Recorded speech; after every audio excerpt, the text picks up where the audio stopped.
Rose.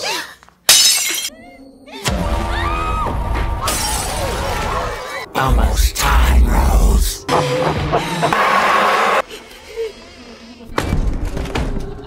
You can't escape your own mind. Halo guys, kembali lagi di Krisan Film. Sekarang aku mau bahas film horor yang bagus dan kagetnya dapet banget. Filmnya berjudul Smile.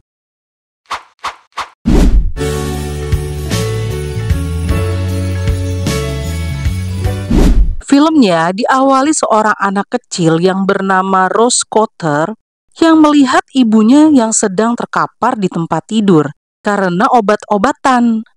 Ibunya meminta Rose untuk menghubungi kepolisian untuk membantunya. Namun, scene berpindah ketika Rose yang sudah dewasa bekerja di sebuah rumah sakit sebagai ahli terapis. Ketika itu, dia mendapatkan telepon bahwa ada satu pasien yang sudah menunggunya. Masuklah Rose ke dalam ruangan itu. Ketika itu pasiennya didiagnosa gejala maniknya kambuh. Oh iya, gejala manik itu menurut yang aku baca dari sebuah artikel kedokteran, hal itu terjadi karena gangguan bipolar maupun gangguan mental lainnya. Gejala ini seperti terlalu sensitif, cara terus-menerus tanpa terputus, nggak butuh tidur, bisa mendengar suara-suara, dan melihat hal-hal yang aneh. Pasien ini bernama Carl. Dia merasakan sesuatu di sekitarnya yang membuat dia takut. I don't think so. Lalu Rose bilang bahwa nggak ada yang bisa menyakiti dia. You don't know, all around me is squeezing. Kemudian Rose ke resepsionis untuk dibuatkan observasi dalam 2 hari ke depan karena pasien itu tidak berbahaya dan harus ada yang mengeceknya setiap 2 jam. Lalu dia dipanggil oleh atasannya yaitu Dr. Desai karena ingin membicarakan sesuatu. Ketika Rose tiba di ruangan Dr. Desai, dia bilang bahwa Rose punya pasien bernama Sarah Market untuk dirawat di rumah sakit ini. Hal ini gak bisa dibiarkan karena pasien ini gak punya asuransi yang menanggung biaya perawatannya. Dokter Desai ini nggak mau dipotong gajinya oleh Dewan demi menanggung pasien tersebut. Tapi Rose bilang bahwa dia punya sejarah penyalahgunaan narkoboy dan sudah 2 kali keluar dari rumah sakit ini. Dia minta harusnya Dewan tahu inti pekerjaannya itu apa dan mempertimbangkan ulang. Ketika dia beranjak mau pulang, ternyata ada telepon masuk bahwa ada pasien bernama Laura Weaver, seorang mahasiswi pasca sarjana yang dikirim oleh polisi. Polisi mengirimkan laporan bahwa ada insiden yang melibatkan dia, yaitu dia melihat sendiri seorang Profesor Munoz di kampusnya memukul dirinya sendiri dengan palu hingga tewas, dan dia sebagai saksi tunggal. Masuklah Rose ke ruangan itu. Pas dibuka, ternyata dia ada di pojokan atau sikut tembok.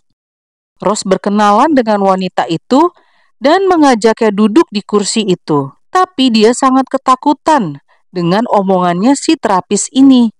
Dengan omongan yang meyakinkan, akhirnya mereka berdua duduk dan mengobrol-ngobrol. Laura merasa dia bukan orang yang punya gangguan jiwa karena Laura ini merupakan calon dokter.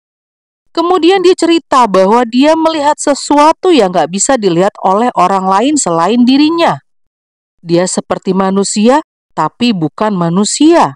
Makhluk itu terkadang berpura-pura menjadi orang yang dikenal dan kadang menjadi orang asing.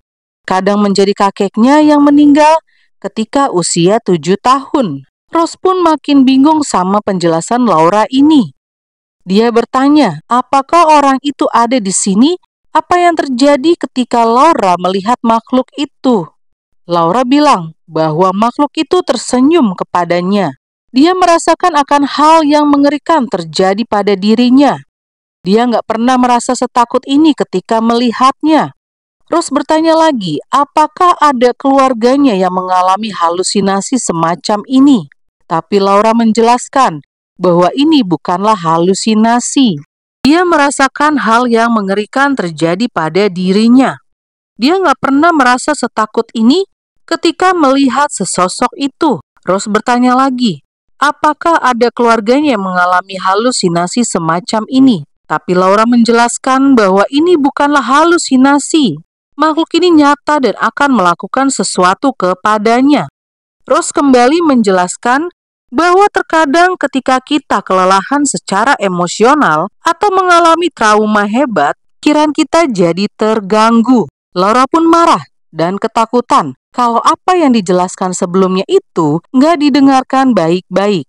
Dia menyatakan kalau dia akan tewas dan nggak ada yang mau ngedengerin penjelasannya itu. You're not listening to me!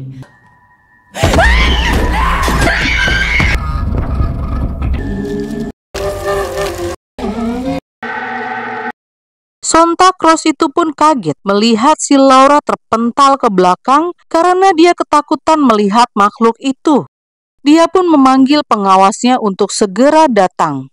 Semakin takut lagi pas dia lihat ke Laura tersenyum kepadanya dan bundir tepat di depan matanya dia. Dia tewas seketika dengan wajah yang tersenyum kepadanya. Scene beralih ke sebuah wawancara Rose dengan pihak kepolisian. Polisi ini bernama Joel dan Buckley.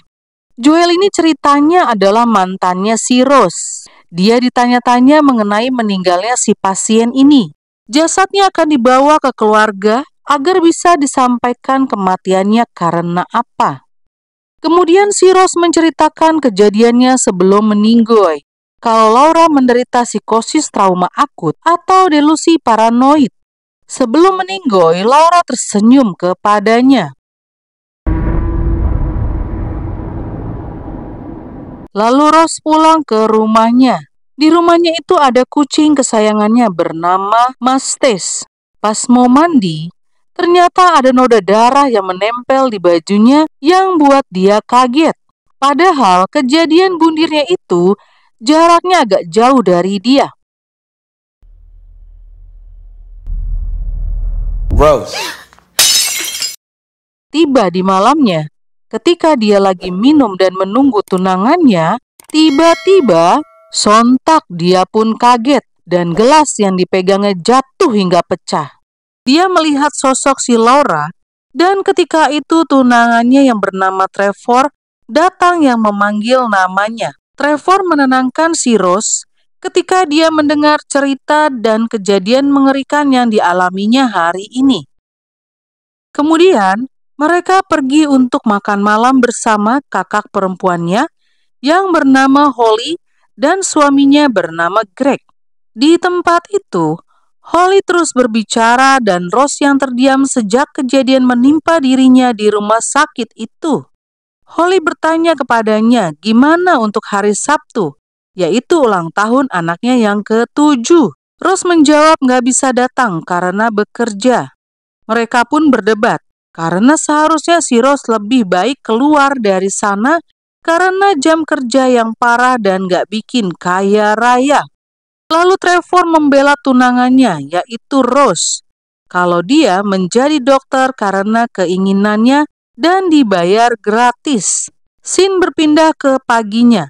Ketika Rose kembali bekerja di rumah sakit, dia meminta resepsionis berupa laporan tentang insidennya Laura sebagai saksi tunggal bundirnya si profesor.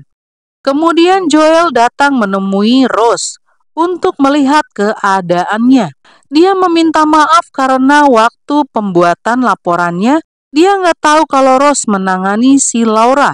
Karena merasa canggung setelah berpisah sebagai kekasihnya, mereka berdua pun melaksanakan tugasnya masing-masing. You do know she's engaged, right? I'm single. Rose pun melihat laporan kepolisian tentang si Laura melaporkan profesor itu mendekati dirinya dan membawa palu cakar dan memalu dirinya sendiri lalu tersenyum kepada Laura. Lalu dia mendapat telepon dari kakaknya untuk meminta maaf atas insiden makan malam itu. Dia ingin anaknya diberikan kado berupa mainan kereta listrik. Pas dia menatap keluar jendela, di sana ada seorang perempuan yang menatap ke arahnya si Rose. Dia jadi merasa ada yang aneh dengan hal ini. Saat hendak ingin ke resepsionis, dia nyamperin si Carl yang kamarnya sedang terbuka. Dia nanya tentang kabarnya si Carl, tapi dia diem aja. Sampai ketika si Carl akhirnya ngomong sendiri tentang semua orang akan tewas dan Carl, look at me.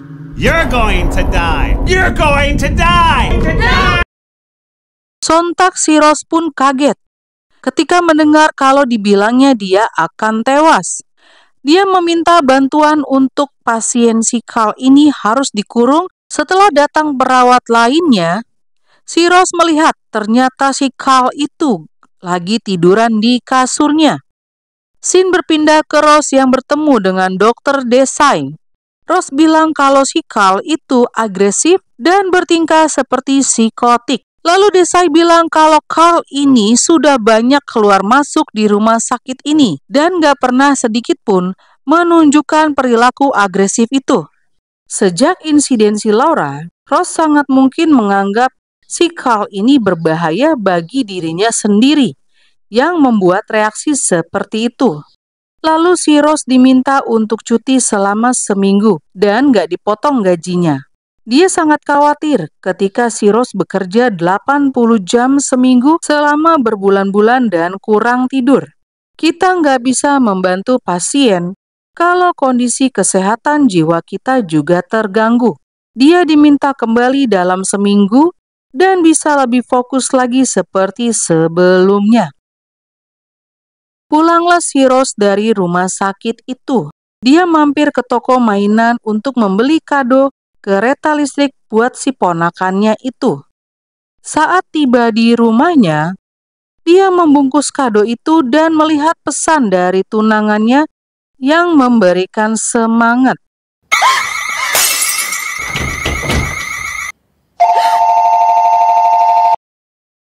Betapa kagetnya dia pas lagi asik-asik minum, alarm rumahnya tiba-tiba hidup sendiri. Lagi dan lagi gelasnya pecah. Dia ngecek-ngecek pintu depannya, ternyata masih terkunci dan dia matiin alarm itu. Hal aneh pun terjadi di pintu belakang yang terbuka. We've detected a door alarm. Are you alone in the house? Sure you haven't let something look behind you. Kagetnya bertambah lagi. Dia menerima telepon dari security alarm itu karena mendeteksi adanya alarm pintu itu. Ketika ditanya sendirian di rumah, apakah yakin gak ngebiarin sesuatu masuk ke dalam rumahnya? Dia meminta untuk melihat ke belakangnya. Line security? Telepon itu bunyi lagi dari pihak alarm security. Ternyata, telepon yang pertama itu adalah halusinasinya si Rose pasca kejadiannya si Laura. Pihak kepolisian pun datang dan ngecek semua halaman rumahnya, ternyata aman. Polisi itu meminta untuk menelpon kembali kalau ada kejadian yang mencurigakan. Pas di dalam rumahnya, dia mau kasih makan si Mastes, tapi nggak dateng-dateng. Dia mencari-cari si Mastes di sekeliling rumahnya, tapi nggak ketemu. Trevor tanya kenapa nyalain alarmnya. Rose menyalakan alarm secara nggak sengaja. Hal itu yang membuat aneh bagi Trevor. Lalu dia mencari tahu tentang si Laura itu. Dia ngedengerin rekaman suaranya saat wawancara dengan Laura. Dalam rekaman suara itu ada yang aneh.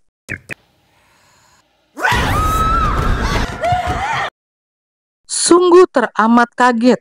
Ketika lagi benar-benar fokus dengerin suara rekaman itu, muncul sesosok makhluk menyeramkan di sebelahnya yang membuat dia terjatuh ke belakang. Dia segera ngambil pisau untuk menjaga dirinya. Trevor pun kaget saat ngelihat si Rose nodongin pisau ke arahnya. Trevor berusaha menenangkan si Rose yang sedang ketakutan itu. Scene berpindah ketika si Rose ketemu mantan senior terapisnya dulu, yaitu Dr. Madeline. Dia menceritakan kejadiannya saat dan setelah ketemu si Laura. Lalu Dr. Madeline bilang, apakah dia masih menyalahkan dirinya sendiri akan masa lalunya mengenai ibunya yang dibiarkan bunuh diri. Rose pun bilang bahwa keinginan dia menemui dirinya untuk meminta obat Risperdal. Oh iya, obat Risperdal atau risperidon ini untuk mengobati skizofrenia atau gangguan mental yang dapat mempengaruhi tingkah laku, emosi, dan komunikasi, serta kronik pada kondisi psikosis lainnya dengan gejala halusinasi, delusi, gangguan pola pikir, cemas, depresi, merasa bersalah, dan lainnya. Dr. Madeline kembali menanyakan apa yang dirasakan, dilihat, dan didengar pasca kejadian si Laura. Rose menjelaskan sejak pasca kejadian itu, dia merasakan hal yang sama seperti Laura. Melihat sosok menyeramkan, stres berlebihan, dan berhalusinasi. Dr. Madeline melihat bahwa Rose ini nggak terlihat kacau ataupun delusi atau halusinasi. Kejadian Laura itu memicu kenangan lamanya dengan si ibu yang nggak pernah sembuh sepenuhnya. Dia diminta belajar untuk mengendalikan dan kembali lagi minggu depan dengan mempertimbangkan obat yang dimintanya itu. Scene berganti ketika Rose yang datang ke rumah kakaknya, Holly, dengan membawa kado ulang tahun anaknya si Jackson. Dia pun kaget dan senang karena dikiranya Rose ini nggak bisa datang karena sibuk bekerja.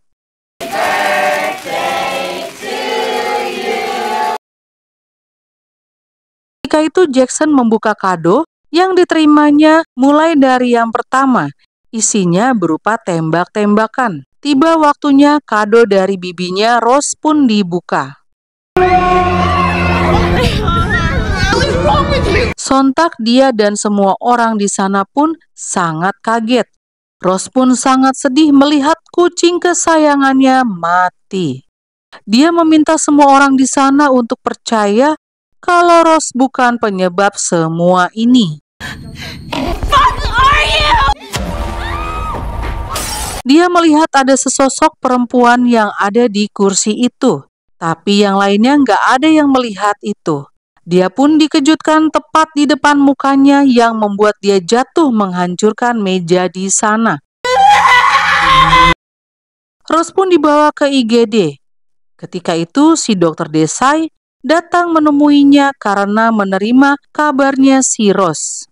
Di sana pun ada tunangan dan kakaknya yang berdebat. Dr. Desai menyarankan si Rose untuk bertemu dengan seorang spesialis karena melihat perubahan sikapnya. Ketika Rose dan Trevor tiba di rumah, Rose menceritakan semua yang dirasakan seperti dia melihat sesosok makhluk, mendengarkan hal-hal aneh, dan merasakan roh jahat yang mengancam dirinya. Itu terjadi setelah kejadian si Laura. Apa yang dirasakan Laura itu kini terjadi dengan dirinya. Namun si Trevor pun acuh dengan ceritanya si Rose. Trevor pun mengatakan Rose memiliki gangguan kejiwaan yang merupakan keturunan dari ibunya dulu. Rose pun gak menyangka si Trevor ngomong gitu dan ditinggalinlah si Rose. Malamnya Rose ngecek kembali laporan kepolisian tentang si Laura. Dia menemukan kata Profesor Munoz itu. Dia cari tahu siapa itu profesor di Google. Dapatlah informasi bahwa dia ditemukan meninggoy karena bunuh diri di depan mahasiswanya. Dia mendengar ada yang memanggil namanya yang merupakan ibunya. Dia langsung beranjak tidur dan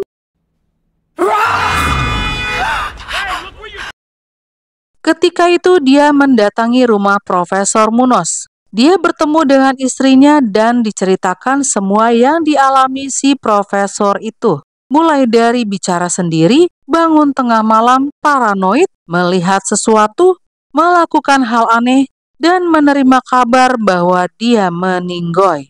Meninggoynya pun sangat sadis. Selama 25 tahun pernikahannya dia dengan profesor itu, baru kali ini berbuat seperti itu.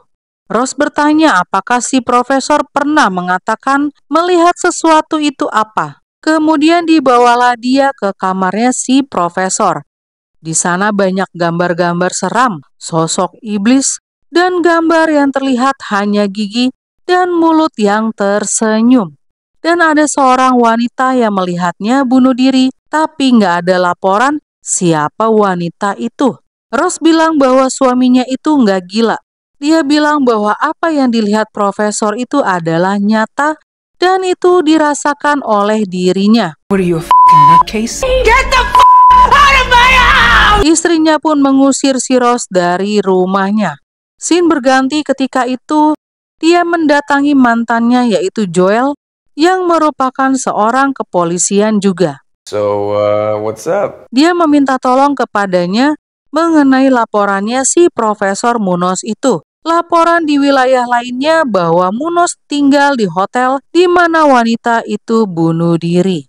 Wanita itu bernama Angela Powell yang merupakan agen perumahan. Ditunjukkanlah foto TKP kejadian wanita itu meninggoy. How about it? Rose meminta kembali untuk mencari tahu siapa itu sebenarnya Angela Powell. Security camera.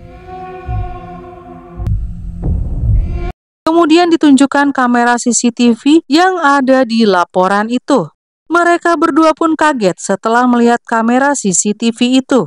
Ternyata korban bunuh diri itu tersenyum.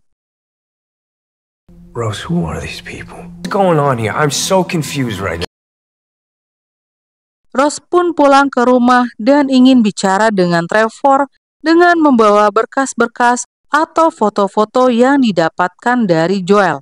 Namun ketika sampai di rumah, ternyata ada Dr. Madeline yang membuat dia berdebat dengan Trevor. Rose sangat kecewa karena Trevor orang satu-satunya yang paling dekat nggak mau ngedengerin omongannya dengan serius. Diperparah lagi kalau dia ngebawa Dr. Madeline ke rumahnya untuk membantu dirinya. All I'm trying to do here is help. All you're trying to do is make it so you don't have to deal with it. Rose pun pergi dari rumah itu menuju tempat kakaknya yaitu Holly. Rose bilang ke Holly bahwa dia mendapat kutukan dari pasiennya. Dia pun diancam seperti kematian oleh entitas ini. Dia bilang bahwa itu yang membuat kucingnya mati, bukan si Rose. Dia menunjukkan rangkaian foto bundir berantai kepada Holly. Namun Holly nggak mau melihat itu semua. Holly bilang kutukan itu nggak nyata.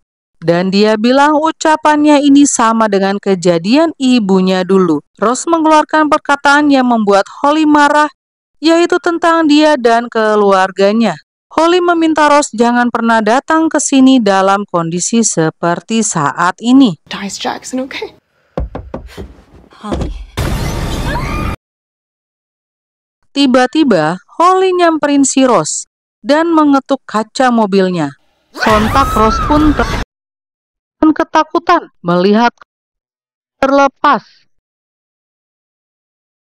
Malamnya dia yang sedang makan di mobil mendapat telepon dari Joel. Dia menyelidiki bahwa ada 20 kasus dengan pola yang sama. 19 diantaranya bundir dengan hal yang sama dilakukan seperti Laura.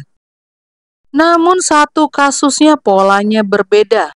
Dia bernama Robert, yaitu rekan bisnisnya bundir tepat di depannya. 4 hari kemudian, Robert membunuh seorang wanita yang gak dikenal dan melakukannya secara spontan. Ada satu orang saksi kunci yang melihat itu. Namun saksinya juga melakukan bundir dan polanya berlanjut. Robert kini mendekam di penjara daerah Altona. Mereka pun berdua menuju ke sana. Di perjalanan si Rose menceritakan bahwa dia mengalami hal yang sama dengan pasien-pasien itu. Di antara semua korbannya, waktu kematian mereka nggak lebih dari 1 minggu. Rata-rata di antaranya nggak lebih dari 4 hari. Ini merupakan hari keempatnya si Rose, dan dia sangat takut hal itu menimpa dirinya. Joel tetap berusaha menenangkan si Rose yang terlihat pasrah gitu. Tibalah mereka di lapas itu. Mereka diizinkan masuk karena koneksinya si Joel. Dia diberikan waktu 10 menit untuk berbicara dengan tahanan itu. Ketika itu mereka bertemu dengan pria yang dimaksud, yaitu Robert. Tanpa banyak basa-basi, si Rose bertanya kepadanya mengenai pola bundir yang sama dengan lainnya. Tapi kenapa dia masih hidup? Robert pun akhirnya memberitahukan bahwa ia melihat kasus yang sama di Brazil 2 tahun lalu. Pria itu selamat dari rangkaian ini dengan mengoper ke istri tetangganya. Jadi itu yang dia lakukan sehingga dia masih bisa hidup hingga kini. Satu-satunya cara untuk mengakhiri kutukan ini adalah harus ada saksi mata pada saat perpindahan atau bundirnya. Makhluk itu membutuhkan trauma dari saksi mata itu. Trauma itu akan memberinya tambahan kekuatan bagi sosok itu. Rose pun bereaksi terhadap ceritanya si Robert kalau dia nggak bisa menewaskan orang lain. I can't kill someone! Sontak si Robert pun kaget mendengarnya karena si terapis ini merupakan rangkaian itu. Robert pun ketakutan karena sebelumnya dia sudah memutus rantai itu. Kini rantai itu kembali padanya. You have it? The f*** did you come here? You're not giving it back to me. Get out of here! Robert pun berteriak ketakutan untuk menjauhkan si Rose dari dirinya. Dan penjaganya langsung membawa Rose keluar dari sana. Scene berpindah ketika Rose tiba di rumahnya. Ketika itu dia menyelidiki kasus-kasus itu dari berkas-berkas yang diterima si Joel. Lagi enak-enaknya ngisep jempol, nggak taunya jempolnya sobek kegigit. Kala itu datang si Dr. Madeline ke rumahnya. Mereka pun berbincang-bincang di ruang tamunya. Rose mengatakan hal ini pernah disampaikan ke Trevor, namun Trevor nggak mendengarkannya. Madeline. Rose? Almost time, Rose. Sontak dia pun kaget ketika menerima telepon yang ternyata itu dari Dr. Madeline yang berusaha menghubunginya sepanjang hari. Ternyata yang diajak ngobrol di ruangan itu bukan Dr. Madeline yang sebenarnya.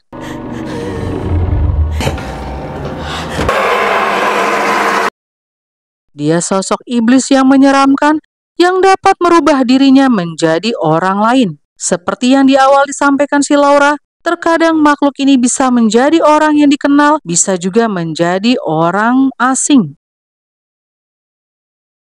Scene berpindah ketika si Rose berada di depan rumah sakit tempat dia bekerja. What are you doing here?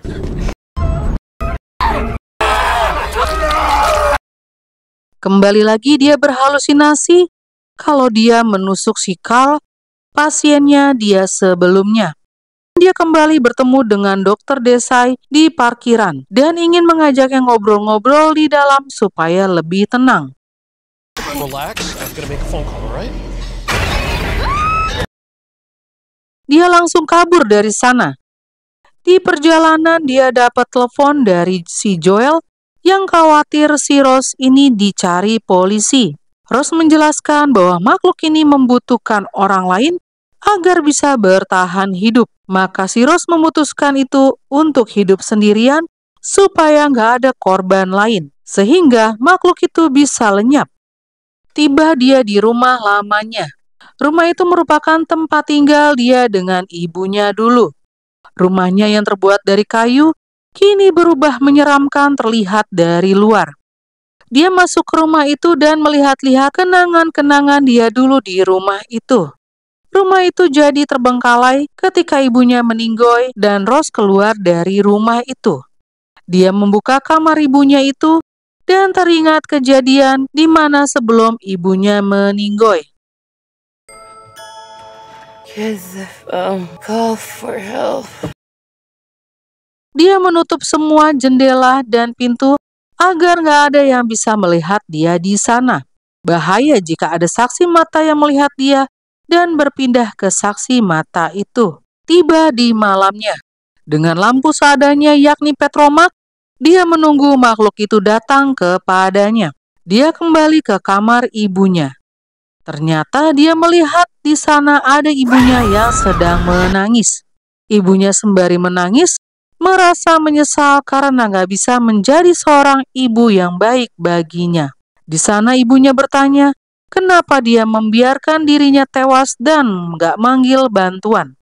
Ketika itu usianya masih 10 tahun yang takut sama ibunya. Karena bagi dirinya, si ibu melakukan hal yang gak baik terhadapnya. Dia menanggung semua rasa bersalah itu seumur hidupnya.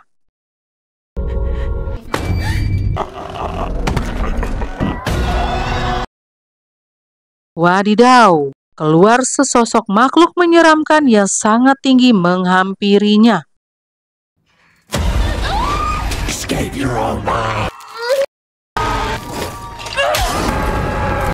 Si Rose langsung lempar petromak ke si makhluk ini. Makhluk ini langsung terbakar beserta rumah-rumahnya. Dia beranjak pergi dari tempat itu dan dia menemukan si Joel untuk mengizinkan dia tidur sejenak di rumahnya. Rose meminta si Joel tetap bersamanya ketika si Rose tidur. Stay with you forever. Wadidaw, dia pun kabur dari rumah itu yang ternyata dia masih di rumah ibunya. Keadaan rumah itu ternyata masih dalam keadaan utuh, nggak kebakar guys. Tapi datang si Joel menjemputnya. Dia pun gak mau ada saksi mata yang melihat kejadiannya.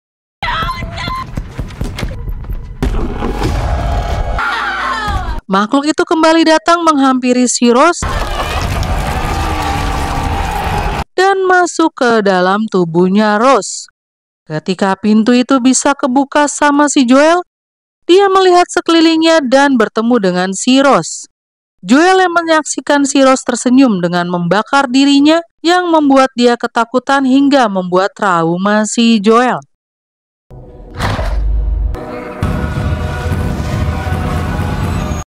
Yap, benar saja. Makhluk itu berpindah dan tetap hidup karena ada saksi mata yang dapat menebar trauma itu ke orang lain. Film ini pun berakhir. Gimana menurut kalian tentang film ini? Film ini menurut aku bagus karena banyak bikin kaget dan ceritanya juga bagus. Komen ya, kalau kalian yang udah pernah nonton ini, gimana perasaannya? Sampai jumpa di next video ya. Bye-bye.